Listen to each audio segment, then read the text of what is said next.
Donc, petit point technique sur cette phase de baisse du mois d'août. Donc là, on peut voir que ici, on était en phase de hausse. On peut voir là, on avait des hausses, on avait voilà petite phase de distribution, correction. Et après les corrections, soit on passait en range ici, soit on allait tester. Là, on remonte. On voit que voilà, là, on est dans une phase de hausse. Voilà. Dès qu'on a une baisse, elle est rachetée. Dès qu'on a une baisse, elle est rachetée. On passe, on clôture au-dessus des AJP. Là, on voit qu'on a ici, le changement se produit ici. Et c'est assez évident en fait. On teste un plus haut, on a ce marteau, on efface quasiment une semaine de baisse.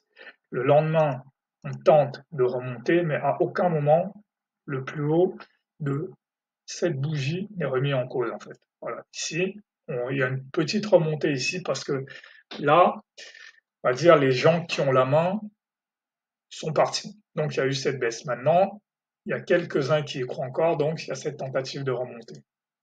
Et à partir de là, voilà, petite phase de distribution, on baisse. Et là, à partir de là, les baisses s'enchaînent en fait. Voilà, ici, on est ici, voilà.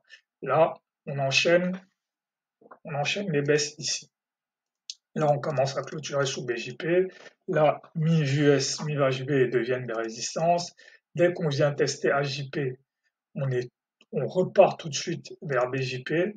Là, ici, et c'est là où il faut faire attention parce qu'on peut avoir des petites phases de correction. Alors, je peux voir ici, sur toute cette phase de baisse ici, effectivement, il y a cette petite journée verte. Mais immédiatement après la journée verte, on repasse sous BJP. Ici, on a un range, pareil, on peut penser qu'il se passe quelque chose, mais il faut bien remarquer que le range ici, il reste sous mi-HB. Et dès le lendemain, on replonge.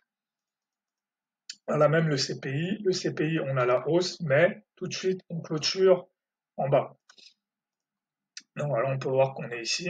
Et là, on peut voir, voilà, faut vraiment voir c'est vraiment sur les H1 et J1 que c'est visible en fait. C'est vraiment dans ces moments-là, il faut vraiment dézoomer. Ici, on a une petite phase où on pourrait penser qu'on a une accumulation. On a une journée de hausse, mais pareil, on voit que cette grosse baisse, on ne passe même pas la moitié de cette bougie-là, en fait. Et dès qu'on passe au-dessus, en fait, voilà, faut vraiment remarquer ces mouvements dès qu'on monte, on a une baisse. Alors que avant, il y avait de nouvelles personnes pour acheter encore. Alors là, non. Là, c'est vraiment dès qu'on monte, pas avoir des petites phases de correction. Donc ici, on pourra acheter ici. On voit que dès le lendemain, on se remet à la vente et dès qu'on essaye de remonter ici BJP, ça devient une zone où dès on tape BJP et qu'on remonte, on repart à la baisse. Donc voilà, tu peux voir que je suis ici. Voilà. Et surtout, tu peux voir qu'après les bougies vertes, on descend. Après la bougie verte ici, on descend. Donc voilà, bien remarqué, voilà ici, BJP, on remonte, RH50, on baisse. Ici, on baisse directement. Encore ici, on baisse, RH50, on va encore plus bas. Et c'est qu'à partir du moment où on arrive ici sur cette zone-là, voilà, c'est quand on arrive sur cette zone-là que le marché fait une pause en fait. C'est à partir de là qu'il y a une pause qui se passe. Donc là, on est ici, voilà. Sur ce plus bas-là, on a eu ce retracement, cette hausse.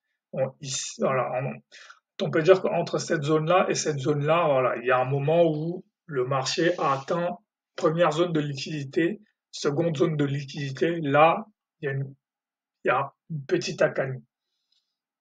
Mais avant ça, c'est juste l'entendement. C'est vraiment un truc important que je voulais comprendre.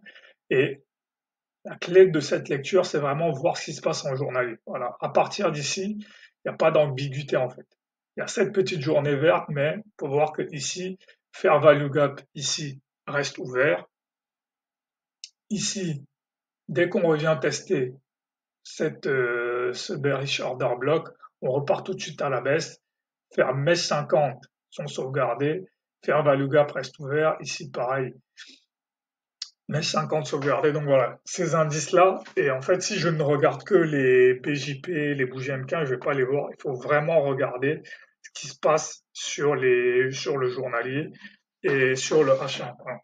Voir la même chose sur le H1 ici. En fait, on vient tester cette zone, on part à la baisse. On vient tester cette zone, on part à la baisse.